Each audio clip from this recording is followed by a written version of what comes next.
Hello everyone. Today we are going to see some different problems on the range. So a very different class. We are starting here with few very different problems of range. Although in the last class we have learned the concepts. हम लोग concepts को समझ चुके हैं. Range से related कौन कौन से concepts होते हैं. तो कोई भी आपको कमेंट करना है तो डेफिनेटली कमेंट बॉक्स में कमेंट जरूर करेंगे related to anything. Will again discuss that in the class. तो coming up the concept of the range. हम लोग पहले कॉन्सेप्ट पे आते हैं और यहाँ पे हम लोग इन्वर्स से रिलेटेड एक प्रॉब्लम लेने वाले. So we have the first problem here and it says we have to find out the range of fx, and fx here is equal to sine inverse greatest integer of x square plus 1 by 2 plus cos inverse x square minus 1 by 2. Now you can try it. आप इसको try कर सकते हैं. बहुत typical नहीं है, थोड़ा सा समझने की कोशिश करेंगे.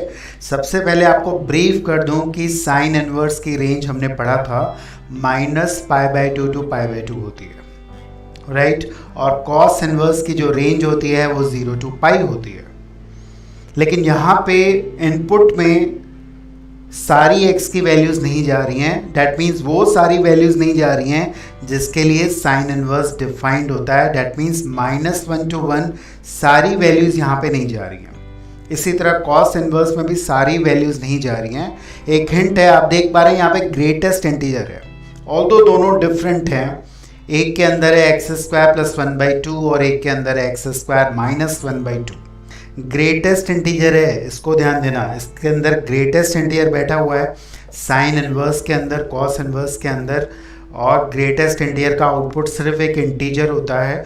और आप ये देख सकते हैं कि ये डिफाइंड कहाँ पे होता है. साइन इनवर्स किन किन इंटीग्रल वैल्यूज़ पे डिफाइंड होता है, ये सबसे बड़ा क्लू है आपके लिए. और अगर आप इस चीज़ को समझेंगे तो आई थिंक आप बहुत आसानी से इस प्रॉब्लम को कर सकते हैं.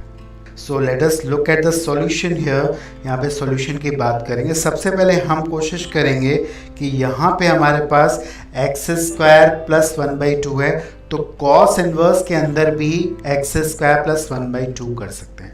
इसके लिए हम एक सिंपल सी प्रॉपर्टी लगाएंगे. यहाँ पे मैं एक मॉडिफिकेशन कर रहा हूँ, +1 और -1 कर रहा हूँ, ठीक है. इससे क्या होगा कि मैं इस -1 को बाहर ले सकता हूँ. You know the property of greatest integer of x + n. n अगर एक इंटीजर है तो आपको मालूम है कि n जो है वो बाहर आ जाता है. तो इस तरह से हम इस प्रॉपर्टी को यूज़ करते हैं. और यहाँ पे मैं यहाँ पे लिखने जा रहा हूँ क्या, ग्रेटेस्ट इंटीजर ऑफ 1 by 2 - 1. अब एक थोड़ा सा आपके लिए मैं इसको सिंप्लीफाई कर चुका हूँ. आई डू होप इसके बाद आप इसमें कुछ ट्राई ज़रूर कर सकते हैं ताकि ये आसानी से सॉल्व हो जाए. तो थोड़ा सा इसमें एक बार और दिमाग लगाइए. मैंने एक कॉमन जहाँ पे वेरिएबल है, जहाँ पे x है, उसको मैंने एक जैसा बना दिया. इसको और इसको एक जैसा बना दिया. अब आप थोड़ा सा सोच के देखें कि क्या इसके रेंज निकालना आसान है. तो चलो देखते हैं इसका सॉल्यूशन. आई डू होप कि कुछ लोगों का आंसर आ गया होगा और वो लोग आंसर नहीं कर पा रहे हैं. यहाँ पे सबसे पहले ये बात समझने की कोशिश करें कि इसको एक इंटीग्रल वैल्यू देनी है, ठीक है. ये भी एक इंटीजर वैल्यू देगा.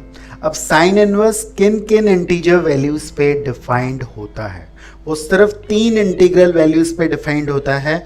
एक होता है -1, एक होता है 0 और एक होता है 1. उसके अलावा सारी जो वैल्यूज़ हैं वो डेफिनेटली फ्रैक्शन में होंगी, इंटीग्रल नहीं होंगी, जहाँ पे साइन इनवर्स या कॉस इनवर्स डिफाइंड होता है. इसी तरह कॉस इनवर्स की भी यही कहानी है. ये इसकी भी वैल्यू -1, 0 और 1 होगी. लेकिन थोड़ा सा यहाँ पे ध्यान दें, बिकॉज डोमेन हमने चेक नहीं किया है. हम लोग थोड़ा सा क्विक और ट्रिकी मेथड से जा रहे हैं. तो यहाँ पे एक बार और समझने वाली है वो क्या है. सोचो, क्या ये इन तीनों वैल्यूज़ पे कॉस इनवर्स डिफाइंड होगा. कॉस इनवर्स के साथ एक -1 भी जुड़ा हुआ है. तो आपको ये समझ में आ रहा होगा कि कॉस इनवर्स हर एक इन वैल्यूज़ पे डिफाइंड नहीं होने वाला है. जब इसकी वैल्यू -1 होगी तो डेफिनेटली -1 -1 -2 हो जाएगा, तो कॉस इनवर्स आपका डेफिनेटली डिफाइंड नहीं होगा। तो यहाँ पे सिर्फ और सिर्फ दो वैल्यूज़ की बात हम करेंगे। यहाँ पे हम 0 को ले लेते हैं और 1 को ले लेते हैं। बस ये क्वेश्चन आपका बहुत आसानी से हो सकता है। इसकी वैल्यू 0 हो सकती है, ये भी चेक करिए। ग्रेटेस्ट इंटीजर किसके अंदर क्या है, x² + 1/2 है, तो अंदर वाले फंक्शन की वैल्यू यानी कि x² + 1/2 की वैल्यू 1/2 से बड़ी होगी, तो डेफिनेटली ये 0 भी बनेगी और 1 भी बनेगी। तो जब ये बन जाएगा 0 तो हमारा यहाँ पे आउटपुट क्या हो जाएगा, और ये भी 0 हो गया, तो डेफिनेटली हमारा आउटपुट देखते हैं क्या होगा। तो sine inverse 0 will give you 0, right, and what will be the value of cos inverse -1, इसकी वैल्यू क्या होगी, इसकी वैल्यू डेफिनेटली पाई होगी, तो एक आउटपुट हमारा पाई आ जाएगा। इसी तरह अगर हम 1 पे देखें, जब ये 1 बनेगा तो what will be sine inverse 1, that is also I do hope is clear to you. और इसी के साथ ही जब ये 1 होगा तो यहाँ पे आ जाएगा cos inverse 0, this will give you π/2 and this function will also give you π/2. Again the output is pi, so there is only one answer and that is pi. So pi is the output, pi ही हमारा definitely range है, पाई इसका output है। किसी ने -π लिखा है, किसी ने definitely good. I think we have got one correct answer. Mr. Wine has given us the correct answer, right? So moving on to the next problem. Next problem पे चलते हैं हम लोग. Again we are going to learn because आपको मालूम है range एक बहुत ही ट्रिकी कॉन्सेप्ट है और उसमें अलग अलग हम लोग मेथड्स की बात करते हैं. अब यहाँ पे अगेन एक बहुत ही डिफरेंट क्वेश्चन आने वाला है जिसकी हम बात करेंगे. तो क्वेश्चन है यहाँ पे हमारे पास cos inverse 1 + x² / 2x plus उसके साथ एक और फंक्शन है दैट इज़ √2 - x². तो यहाँ पे हम again what we want to find out is the range of this function. So let me see how many of you are going to do it. So this is the next question for us. So please go and solve it. और easy है, थोड़ा सा domain पे ध्यान देंगे. कई बार range निकालते समय डोमेन बड़ा क्रूशल होता है बिकॉज डोमेन से रिस्ट्रिक्शंस आ जाते हैं और तब रेंज को निकालना बहुत आसान हो जाता है. तो इस क्वेश्चन को प्रॉपरली समझें. It is cos inverse 1 + x² / 2x plus √2 - x². I do hope many of you will be able to solve it. Just give it a try. एक बार ट्राई ज़रूर करें आप लोग. थोड़ा सा ध्यान दें, cos इनवर्स डिफाइंड होता है जब x की वैल्यू -1 to 1 होती है, बोथ -1 and 1 आर इंक्लूडिंग. और रूट कब डिफाइंड होगा वो बताने की ज़रूरत नहीं है, आप सबको पता है. तो एक बार बहुत प्रॉपरली इसको देखें, एक बार ट्राई करें. आई डू होप आप इसको कर पाओगे. थोड़ा सा लग रहा है थोड़ा सा मुश्किल है, बट ऐसा नहीं है. प्रॉपरली देखो कॉस इनवर्स के अंदर कौन है. कॉस इनवर्स के अंदर जो एक्सप्रेशन है उसको आप लोग ब्रेक कर सकते हैं, उसको समझ सकते हैं. Your observation should be very strong. दो डिफरेंट फंक्शंस हैं, रेंज निकालना है, कोई मेथड दूसरा नहीं लगा सकते हैं. x को y के टर्म में आप नहीं लिख सकते. यहाँ पे ग्राफ बनाना बहुत मुश्किल है, ग्राफ से नहीं कर पाएंगे. हमने देखा था ग्राफ से कैसे इसके रेंज निकालते हैं. उसके अलावा स्टैंडर्ड फंक्शन से मॉडिफाइड फंक्शन की कैसे रेंज निकालते हैं, यहाँ पे शायद थोड़ा सा वो भी मुश्किल होगा. But I have given you a very important clue, that is the domain. अगर आप डोमेन को प्रॉपरली देखेंगे, डोमेन के रिस्ट्रिक्शंस को समझेंगे, तो शायद आप बहुत आसानी से इस रेंज को निकाल सकते हो. So just try to understand the restriction of domain. पिछले क्वेश्चन में भी शायद हमने यही देखा था जहाँ पे रिस्ट्रिक्शंस था कि वो जो ग्रेटेस्ट इंटीजर था उसकी वैल्यू -1 नहीं हो सकती थी बिकॉज कॉस इनवर्स वहाँ पे डिफाइंड नहीं था. तो यहाँ पे भी कुछ रिस्ट्रिक्शंस हो सकते हैं, कुछ ऐसी चीज़ें हो सकती हैं जो उसको रिस्ट्रिक्ट कर दें, जिसकी वजह से हम रेंज को बहुत आसानी से निकाल सकते हैं। मैक्सिमा मिनिमा किसी ने लिखा है, लगाना थोड़ा मुश्किल होगा, बिकॉज मैक्सिमा मिनिमा से यहाँ पे क्रिटिकल पॉइंट को निकालना बहुत मुश्किल हो जाएगा, ये सॉल्वेबल नहीं होगा। मैक्सिमा मिनिमा मेथड तब बहुत ज़्यादा यूज़फुल होता है अगर हमारा क्रिटिकल पॉइंट्स आसानी से निकल जाए। अगर क्रिटिकल पॉइंट नहीं निकलते हैं तो मुश्किल है मैक्सिमा मिनिमा से वर्क करना। तो उसके बगैर कोशिश करिए, डोमेन की बात करेंगे। तो let us solve this question for you. आप लोग प्लीज़ चेक करेंगे इसका सॉल्यूशन।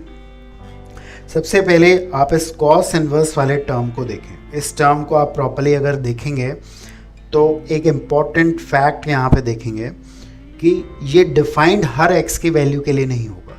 आप x की कोई भी रैंडम वैल्यू डाल के देखिए, 1 पे ये डिफाइंड होगा। अगर आप x को 1 डाल रहे हो तो ये डिफाइंड होगा, x इक्वल टू 1 पे ये 1 आएगा डेफिनेटली। लेकिन 1 से कोई भी बड़ी वैल्यू आप रखोगे तो ये जो अंदर बैठा हुआ है कॉस इनवर्स के, ये 1 से बड़ा हो जाएगा और कॉस इनवर्स डिफाइंड नहीं हो जाएगा। मैं बहुत ज़्यादा आगे जाने की बात नहीं कर रहा हूँ। ये तो देखिए, ये इस पे रिस्ट्रिक्शंस दे रहा है, ये अगेन इसको बता रहा है कि ये -√2 to √2 डिफाइंड है, ये आपको पता है। तो इसने डोमेन के रिस्ट्रिक्शंस को बता दिया है। लेकिन आप 1 से थोड़ी सी भी वैल्यू बड़ी रखेंगे, 1.1 रखेंगे, ये जो होगा ये 1 से बड़ा हो जाएगा, डिफाइंड नहीं होगा। तो सबसे पहले इस बात को समझें। इसको अगर प्रॉपर्ली आप देखोगे, so this is basically you can see here a number and its reciprocal।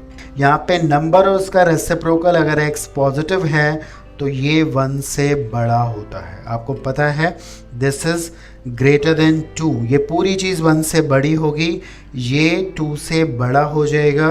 तो इसका मतलब आप देखिए कि इसकी वैल्यू जो होगी वो 1 से बड़ी होगी अगर x पॉजिटिव है।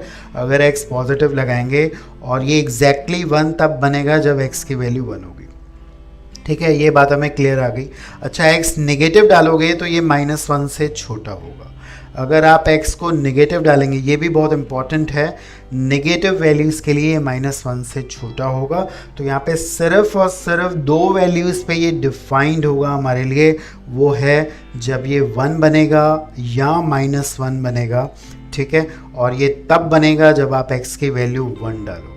तो जब आप x की वैल्यू 1 डालेंगे तो ये इंटायर क्वांटिटी 1 बन जाएगी और डेफिनेटली वहाँ पे आपको कॉस इनवर्स 0 देगा and this will give you 1. We have 0 plus 1, so 1 is the output here, and again by putting x equal to -1 ये आ जाएगा हमारे पास cos inverse -1 और यहाँ पे भी 1 आ जाएगा and this will give you 1 plus pi. So these are the two values। यहाँ पे 2 ही वैल्यू आ रही हैं हमारे पास, यही हमारी रेंज है। तो यहाँ पे डोमेन के रिस्ट्रिक्शंस ने कैसे क्वेश्चन को आसान बना दिया, ये आप सीख रहे हैं आज। ठीक है, I do hope you have understood this concept. आगे चलते हैं नेक्स्ट प्रॉब्लम पे, रेंज की। So we have this question, let us see this one. The question is fx equal to here x plus 1 right into x plus 2 into x plus 3 into x plus 4 plus 5. We have to find out the range of this function. Again a trickier one, इसको हम लोग निकालेंगे। ठीक है, तो please give it a try. एक बार आप इसको ट्राई ज़रूर करें सब लोग। तो थोड़ा सा मुश्किल है, दिख रहा है 4 डिग्री है, बड़ी है डिग्री, बट थोड़ा ऑब्जर्वेशन, कई बार मैथ्स में ऑब्जर्वेशन आपके लिए बड़ा काम करता है। तो पहले इस पूरे एक्सप्रेशन को ऑब्ज़र्व करिए और फिर देखिए कि क्या कर सकते हैं। कुछ ऐसी चीज़ कर सकते हैं जिससे ये क्वेश्चन थोड़ा सा हमारे लिए इजी हो जाए। इट्स अ 4 डिग्री, इसको पूरा ओपन करेंगे तो थोड़ी मुश्किल हो जाएगी। एक बात हमने पढ़ी थी कि ऑड डिग्री पॉलिनॉमियल की रेंज आर होती है। ऑड डिग्री पॉलिनॉमियल की रेंज आर होती है, ये ऑड डिग्री नहीं है, ये इवन डिग्री है। इसका मतलब ये पता है कि ये मतलब पूरी आपको वैल्यूज़ तो नहीं देगा। चलो देखते हैं यहाँ पे। ये ज़रूर है, आप देखिए ये चारों डिफरेंट फैक्टर्स हैं, बट अगर हम लोग यहाँ पे कुछ ऐसा करते हैं, अगर हम इन दोनों को मल्टीप्लाई करते हैं और इन दोनों को मल्टीप्लाई करते हैं तो कुछ सिमिलर टर्म्स हमारे पास ज़रूर आने वाले हैं। ठीक है, इसको ज़रा देखते हैं, हमारे पास ये आएगा। एंड अगेन अगर हम मिडिल टर्म्स को मल्टीप्लाई करते हैं तो हमारे पास आएगा x square plus 5x plus 6, right. अब देखिए क्लियर कट थोड़ी सी हिंट आप लोग को पता चल रही है कि ये जो एक्सप्रेशन है और ये जो एक्सप्रेशन है इस तरह से हमारे पास ये कुछ सेम नज़र आ रहा है। ठीक है, ये हमारे पास एक्सप्रेशन जो नज़र आ रहा है वो सेम नज़र आ रहा है। यहाँ से क्लियर कट कुछ हिंट हमें ज़रूर मिल सकता है। देखिए इसमें करना क्या है, आप देखिए इस एक्सप्रेशन को अगर हम एक जेड वेरिएबल से कर दें तो ये क्वाड्रेटिक बन जाएगी जेड में, ये बन जाएगा हमारा जेड प्लस 2, राइट। इसको ज़रा आप लोग ध्यान से देख सकते हैं, ये जेड प्लस 2 बन जाएगा। अब यहाँ पे सिर्फ इतना देखिए, ये क्वाड्रेटिक बन जाएगी हमारी, this is the quadratic in Z. ये आ जाएगा हमारे पास जेड प्लस 1 का होल स्क्वायर प्लस 4। ठीक है, 4 टू इन्फिनिटी काफ़ी लोग बोल रहे हैं, बिल्कुल सही आंसर हो सकता है, लेकिन एक बात हमें ज़रूर चेक करनी पड़ती है यहाँ पे।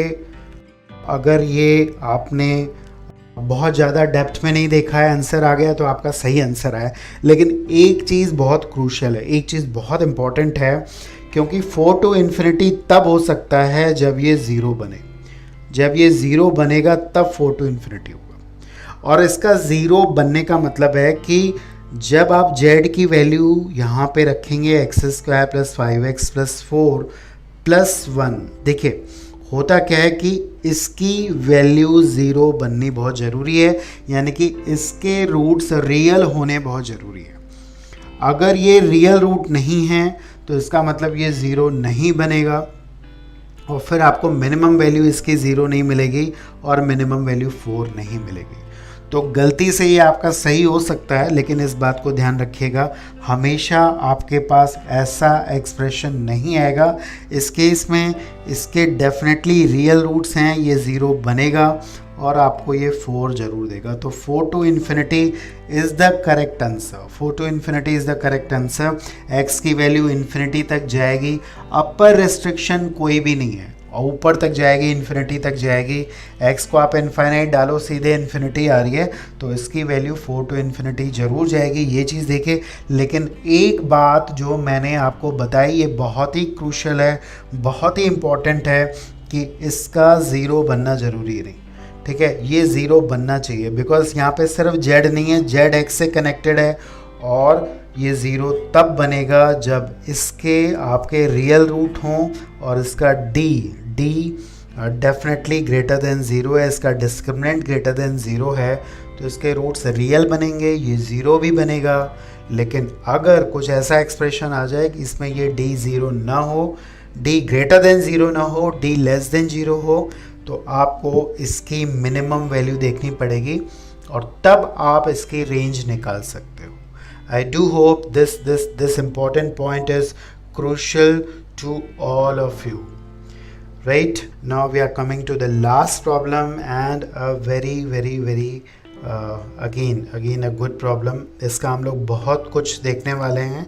although ये क्वेश्चन ईजी है, लेकिन इसमें हम लोग कुछ इम्पॉर्टेंट बातें ज़रूर देखेंगे इस क्वेश्चन में। So the last question of today's lecture is this one. The question is again a logarithm function for us, and we have to find out the range of this function.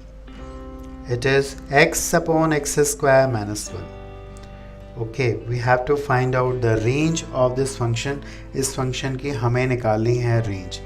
Easy है, बस थोड़ा सा हम इसमें different approaches की बात करने वाले हैं, इसलिए ये question हमने discuss किया है। Easy है, tough नहीं है, बट हाँ थोड़ा सा डिफरेंट है, कुछ बातें इसमें डिफरेंटली हम बात करेंगे, तो इसलिए मैंने इस प्रॉब्लम को लिया है। तो एक बार देखेंगे ज़रूर इसको। x upon x square minus 1 की रेंज से आप आगे बढ़ सकते हैं।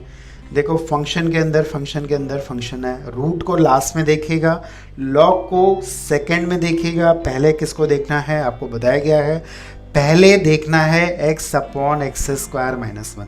पहले x upon x square minus 1 से पूछना है कि वो कौन सी वैल्यूज दे रहा है। तो सबसे पहले उससे पूछिए, लॉग आपको बता देगा कि वो क्या देगा, रूट भी आपको बता देगा इसके बाद कि कौन सा एक्चुअली आउटपुट इसका आने वाला है। चलो देखते हैं। क्वेश्चन आसान था, लेकिन मैंने ये क्वेश्चन क्यों लिया है इसको समझना है।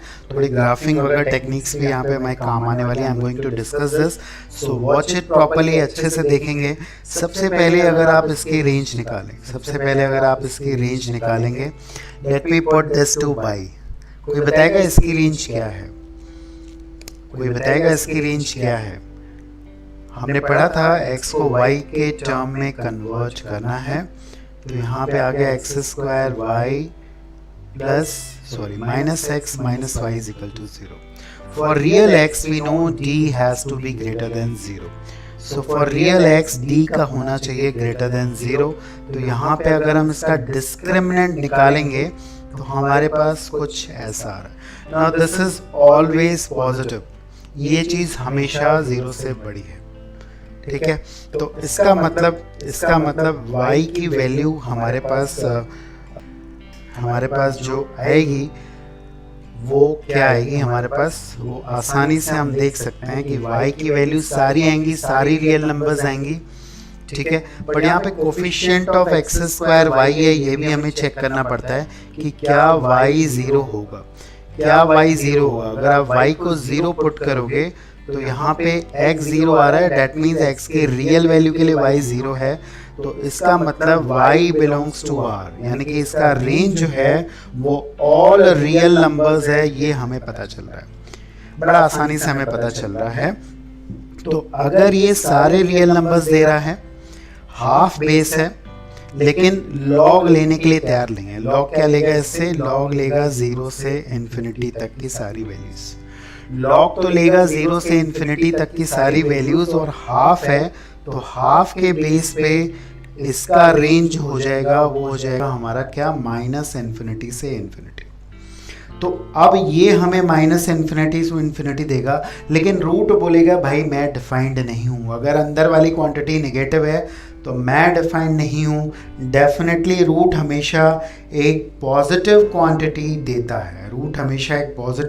देता है, तो इसलिए रेंज जो हमारी हो जाएगी वो 0 टू इन्फिनिटी हो जाएगी। इसमें एक बात थोड़ी सी और ध्यान देना कि यहाँ पे बेस हाफ है, अगर इसका डोमेन भी चेक करना है तो डोमेन भी आसानी से हो जाएगा।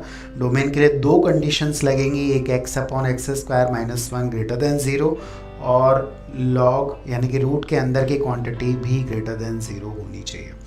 ऑल्दो मैं इसका ग्राफिंग अप्रोच बताऊंगा आपको नेक्स्ट क्लास में, ग्राफ से कैसे ये विजुलाइज होगी सारी चीज़ें प्रॉपरली हम लोग देखेंगे, ठीक है। प्रॉपरली हम लोग इसका ग्राफिंग अप्रोच भी देखने वाले हैं। So that's it for today.